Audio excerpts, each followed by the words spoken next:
Welcome to the channel, folks. Clunkers and Classics.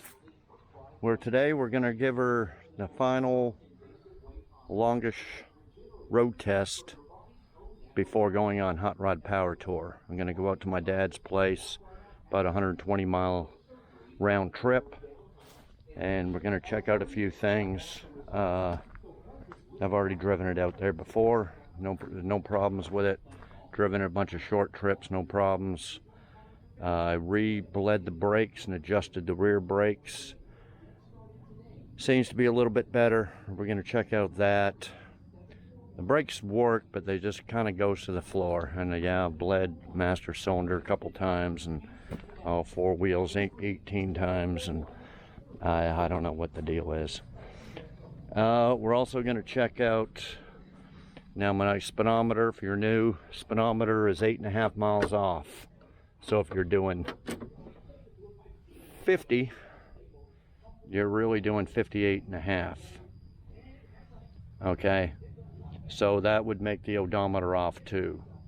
And I want to get a way more accurate deal on the odometer, especially on the Hot Rod Power Tour, which is going to be about 2,500 miles. So I did get this GPS speedometer, odometer. There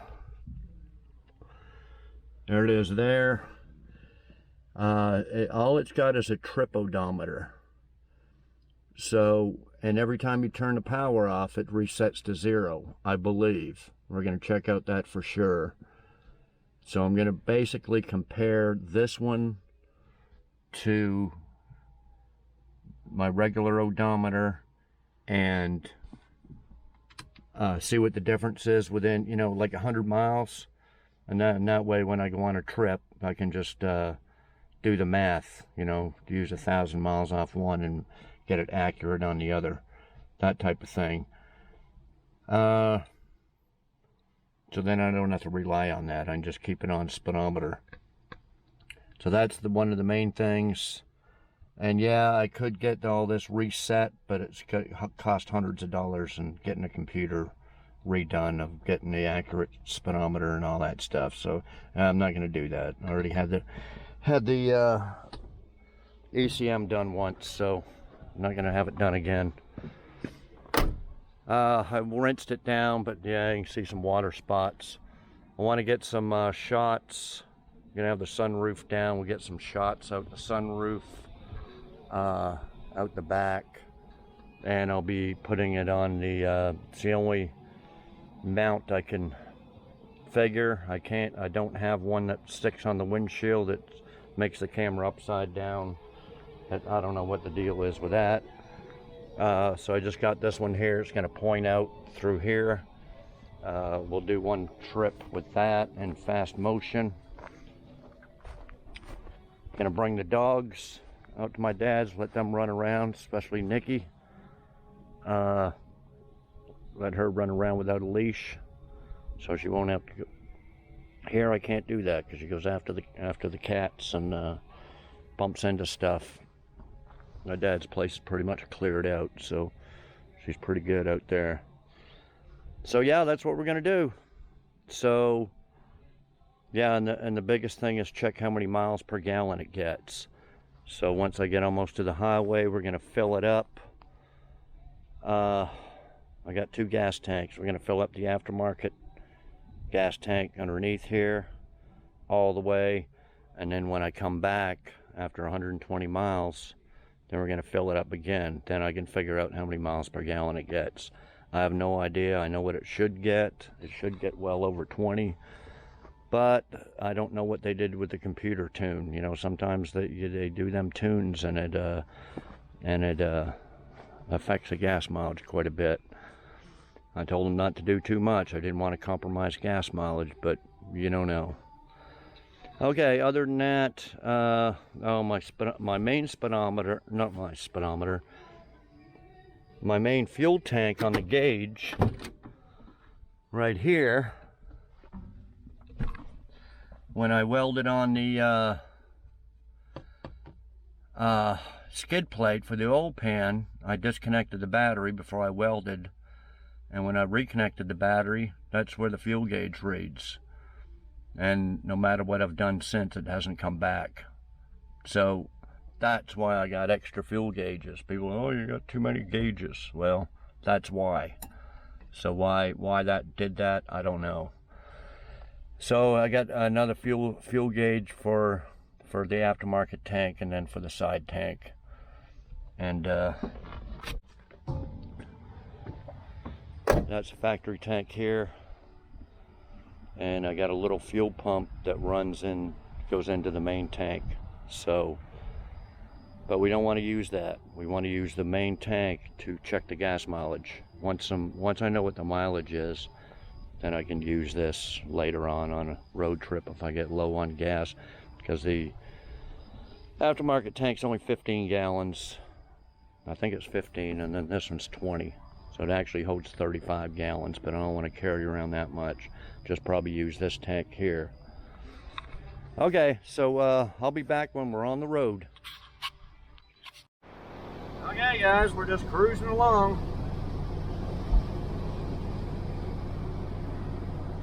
Got puppy here, she's excited.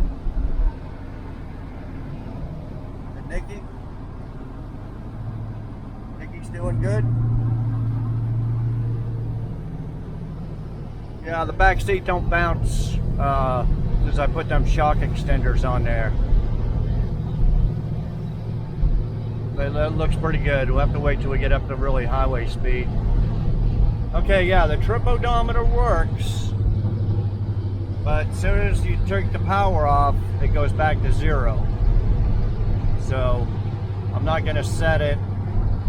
I'll set it once we get some gas up the road here, a couple miles.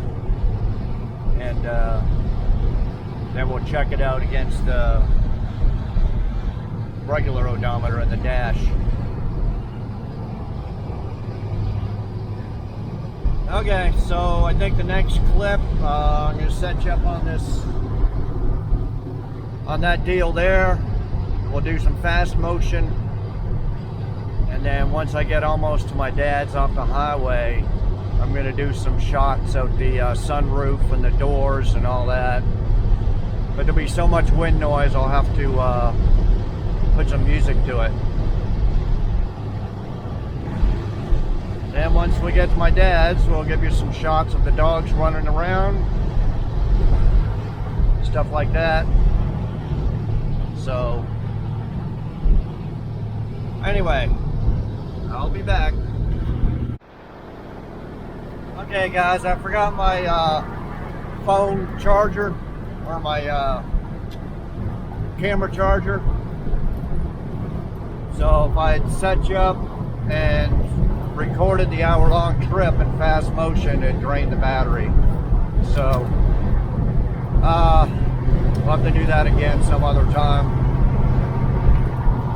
So I'll just give you a couple of minutes here of supposed to be cruising at about 70, about 1500 RPMs. Slowing it down a little bit to 65 because it's a little bit rough going through here. Rough on the slow lane. Okay, I topped off the gas, went about 10 miles, probably closer to 11 before I set the trip odometer back to 0 by turning off the power. So it's really only going to be about a 100-mile trip. We'll see. I don't know exactly how many miles it is, but it's close to 120 from my front door. But we got to knock off 22 miles. Okay, the gas gauge does work.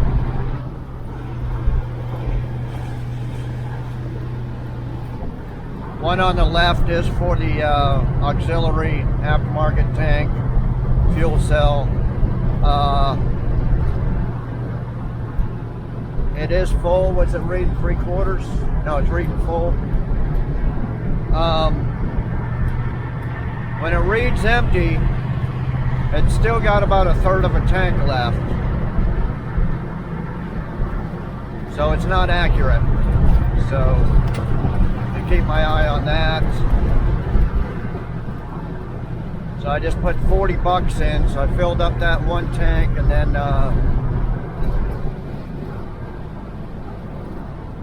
go slowing down. So I put about 4 gallons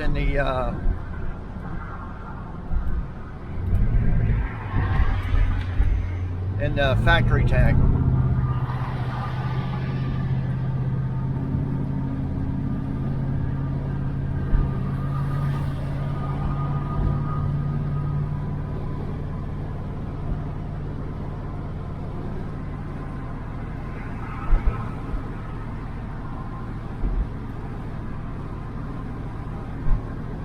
Dogs are being good. Puppy will start getting excited when we get real close. When I tell her we're going over to Dad, she gets all excited and starts whining. Right now she's kind of sleepy. Okay guys, well, I'll be back. I'm going to do some, once I get off the highway towards my dad's, I'm going to put the camera out the sunroof and do some shots through the side and all that. So I'll be back. There's Nikki. Come on, Nikki. Let's go for a run. Let's go for a run.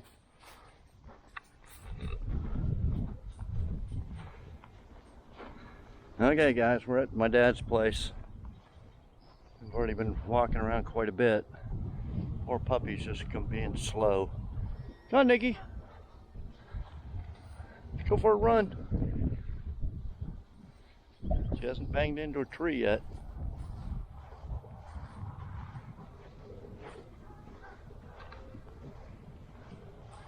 Yeah, it's probably the last time I'll be here. They're moving about a week or so, having the movers come out. There's the Nomad there. Or puppy, I don't know. She's just... Come on, Nikki. Come on, Nikki. Let's go for a walk. Come on, pup.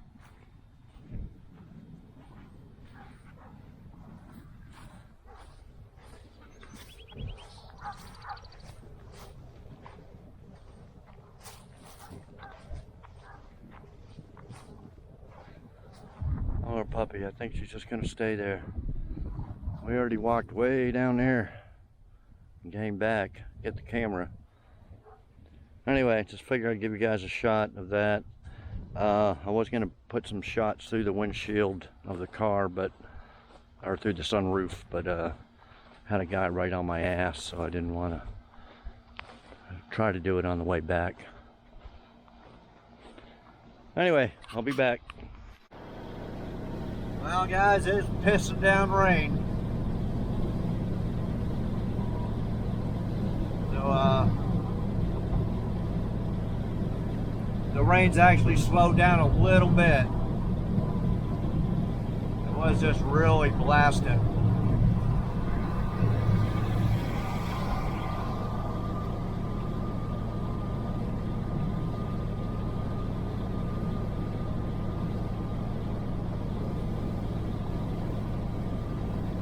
It's supposed to be light out.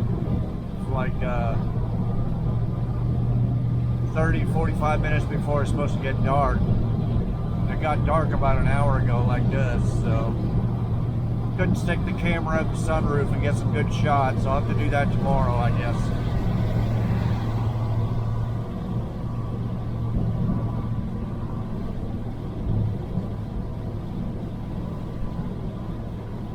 Anyway, that's what it looks like in the rain.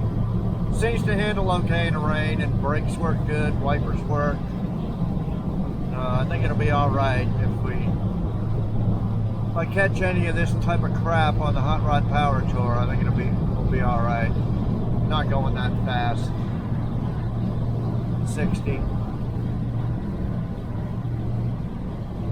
But anyway, we're heading home. We're gonna stop at the gas station, and then we'll check out the mileage, see what type of miles per gallon it gets.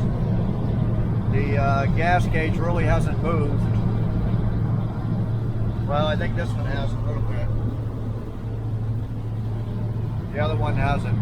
Oh, the one on the gauges on the dash, it started working when I filled it up.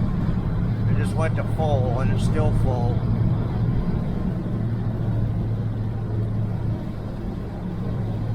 So anyway, we'll check that out for sure, see how many gallons it takes.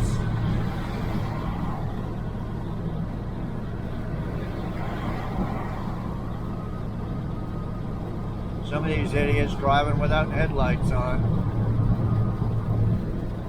Anyway, I'll be back.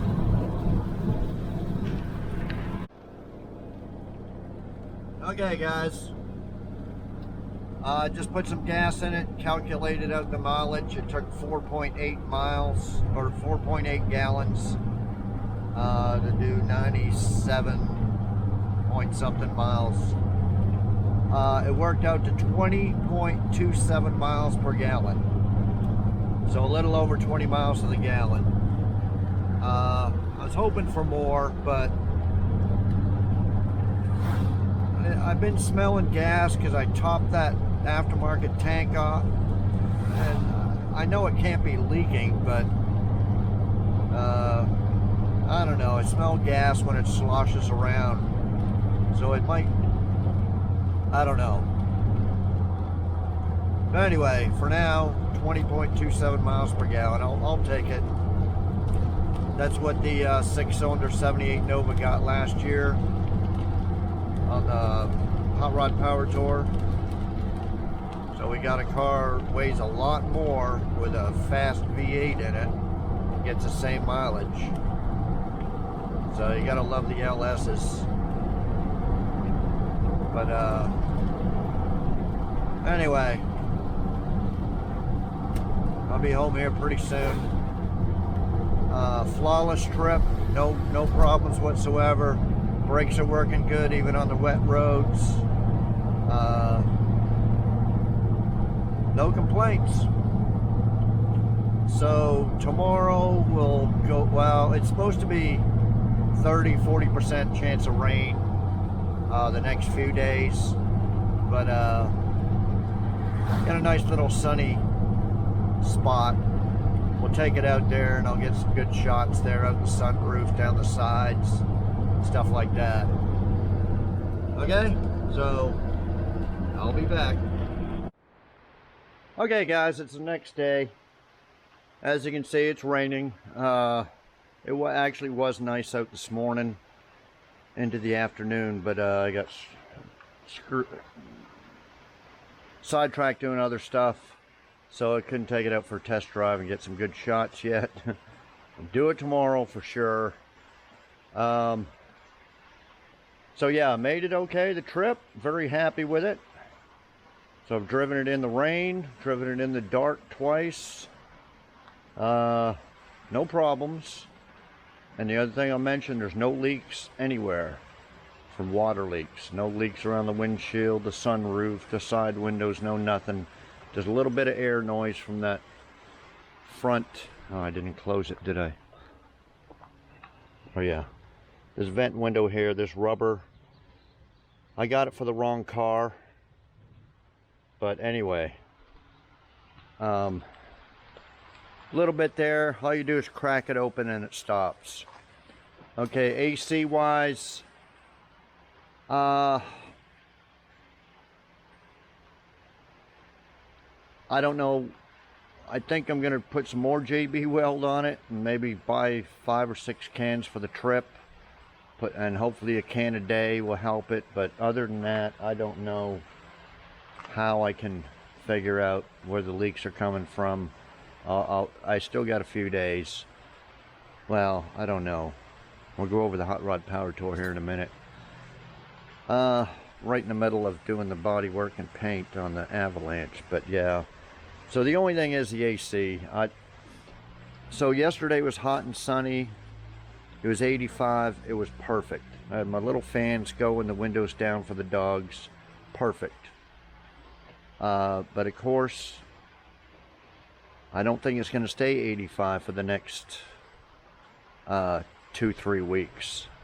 In fact, next week it's getting up to 90. So If it stayed at 85, I'd say screw the AC, don't need it. For some reason, somebody mentioned that it's not going to be as hot as last summer all over. They were talking about the Hot Rod Power Tour, because Hot Rod Power Tour last year, and not even the deep, well, it was Atlanta and Tennessee and Florida, but it was over 100 degrees every day, and it was just so friggin' hot. No relief, just hot and sunny every day. You know, which heats up all the concrete. So I was afraid to walk the dog. Just took puppy last year. If we had a little relief, if it was just overcast a couple of days and still 90, it'd be okay. I don't know what the weather's going to be like. But anyway, I'm going to try to mess with the AC. As far as bringing the dogs, I'm not sure. I found out that there's 2 kennels just a couple of miles from me. They're like 25 bucks a day. I don't know if I'll not bring the dogs or bring one. Puppy's getting real slow. I'm hoping she just sprained herself, because she was in the avalanche the other day and she slipped and couldn't pull herself, slipped down to the floorboard and then couldn't get herself back up onto the seat. I had to help her. She's just a little weak in the back legs, but I hope this ain't permanent. Right now she just walks real slow and stops and rests a lot. So I'm hoping maybe she just sprained herself and she'll get over it. Because if I took one dog, I'd take her. Not sure if I'll take both. Just put Nikki in the kennel, bring puppy, I don't know. Or put them both in there. So I'm not sure on that yet. Okay, so we go over the Hot Rod Power Tour for 2023, which is dubbed as the largest road trip in the world. I think last year they said the largest rolling car show. Okay, you got different ways of buying the tickets. I bought mine about a month ago, but the long hauler part, which gets you into admission to all of them, and then you get a plaque or something at the end, which I didn't get last year. I don't know, I think it was a little bit more than what I... Anyway, it was sold out. Don't know why it didn't sell out last year. The only reason it would sell out is they have a limited amount of plaques, because the regular admission is open, which I got, which is called a multi-day pass, which gets you into every one of them. It's the same thing as a long hauler, but you don't get the plaque. So they sell that, but not hauler. So that's what I got. So there is 5 days of it, starting Monday, June 12th, at Atlanta Motor Speedway, outside of Atlanta. The next day, Tuesday, you go to South Carolina Fairgrounds in Columbia, South Carolina. Wednesday, Rockingham Speedway in Rockingham, North Carolina. Then the next day, Thursday, June 15th, Z-Max Dragway in Concord, North Carolina. And then you go back to, on Friday, to Bristol Motor Speedway in Bristol, Tennessee. And then I'd have to come home from Bristol. So the miles, well, actually that's longer. I'll go over the mileage for me. I'm near the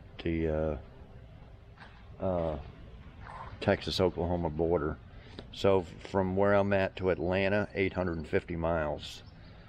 Atlanta to Columbia, 214. Columbia to Rockingham, 127 miles. Rockingham to Concord, 72 miles. Concord to Bristol, 211 miles. And then from Bristol, Tennessee, back home, 962 miles. So it's basically going to 2,442 miles minimum. I don't know exactly where these mileage is from. Is it, I don't know if it's the way the crow flies or if I'll take that exact route. I'll probably just take the free, you know,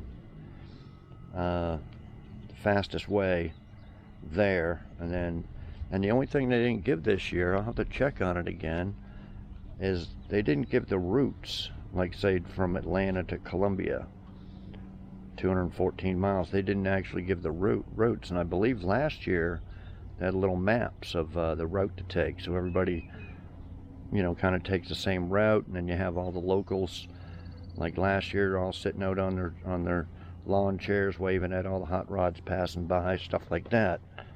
So I don't know if they, unless there's only one way there, but I'll find out about that. So yeah, anyway, it's gonna, you know, roughly be 2,500 miles, and it's open from 12 p.m. to 6 p.m. every day, but the very first day, on the Monday, they open at 9 a.m. to 6 p.m. and that's where you got to pick up your credentials, and that's where you get your, what I got, the multi-day pass, and then they just scan it, the sticker, whatever you get. Last year was a big problem, mile-long thing to get them credentials, and I skipped it, and I said screw it, I'm not going to wait in line for 3, 4, 5 hours with a dog in 100 and something degree heat, even at 9, 10 in the morning. It was so friggin' hot. So if you got the long hauler pass, they open it up on Sunday, so you go a day before and get your credentials. That's the difference this year, so that would be great. But I don't have the long hauler pass, they sold out. So now I got to line up with everybody else Monday morning at 9 a.m. and they say you got to get the credentials or something like that to get in the next things, even though I got a little barcode type, whatever they call it, there on my phone, and I show that. But you got to do the credential things on that first day. So anyway, I don't know if any of you are close to them cities on those dates or plan on going. Look for the Nomad. You can't miss it. Okay, so I think that's all I go over with the Hot Rod Power Tour. In case you didn't know, I don't know. You can just Google it, Hot Rod Power Tour 2023. But I think it's on a Motor Trend site or something. Motor Trend, something or rather. So anyway, if you want to get more information, this year they didn't mention nothing about dogs, bringing dogs or pets. Last year they just said not recommended or something like that. So I don't know. I seen a few people there with dogs last year, but didn't mention nothing about it. I'll probably find out more here in the next few days. I should have joined the, I think they got a group on Facebook or something for this event, so maybe I'll go on there and see if there's any more information like that, especially the routes. So yeah, anyway, I think the car's ready. I'll be driving it around just locally here for the next week or so. I'm probably going to leave a couple of days. First event is Monday. I'll probably leave here about Friday, something like that. You know, going 850 miles. I can't do it in one shot. I'd probably do it in 2 days, but maybe to give a third day. And then I think it was, some people mentioned, oh, it's so expensive. It's so expensive. All the motels double the rates for the tour and all that. I didn't have a problem last year. I know a lot of these guys on YouTube, they get the expensive hotels at Hamptons and you know, I don't know what the hell. I stayed at Motel 6 every stop, just outside of town, not, you know, like 5-10 miles away or something, not very far. And I stay at Motel 6 because they allow dogs. I took Puppy last year. And, you know, it's like 42 bucks or something a night. And these guys are paying $500 a night and shit. Dumb. So anyway, yeah, And I never made no reservations. I didn't make not one reservation. You know, somebody was saying, oh, it costs you $5,000 for the trip. It costs you $5,000 for all the hotels and food and gas and all that. Yeah, bullshit. I spent what, two or $300 last year with gas, and a couple of hundred in motels and food. Shit, I don't know. I probably only spent $500-600. I don't know where they get $5,000 from. They're playing into that. So anyway, I'll just probably be staying in Motel 6s. I don't know what other national chains take dogs, but I know some of them probably do, but all I know is Motel 6 does, and they're everywhere. So that's where I stay. And none of mine were booked up or anything like that, sold out or anything. That's what I'll do. And then if there ain't a motel, I'll head towards the next venue and stop halfway there or something and get a Motel 6 halfway in between events. Okay, so I think that's all I want to go over. Car's done. That's the info. Yeah, I'll just take some driving shots here tomorrow. And we'll see you tomorrow.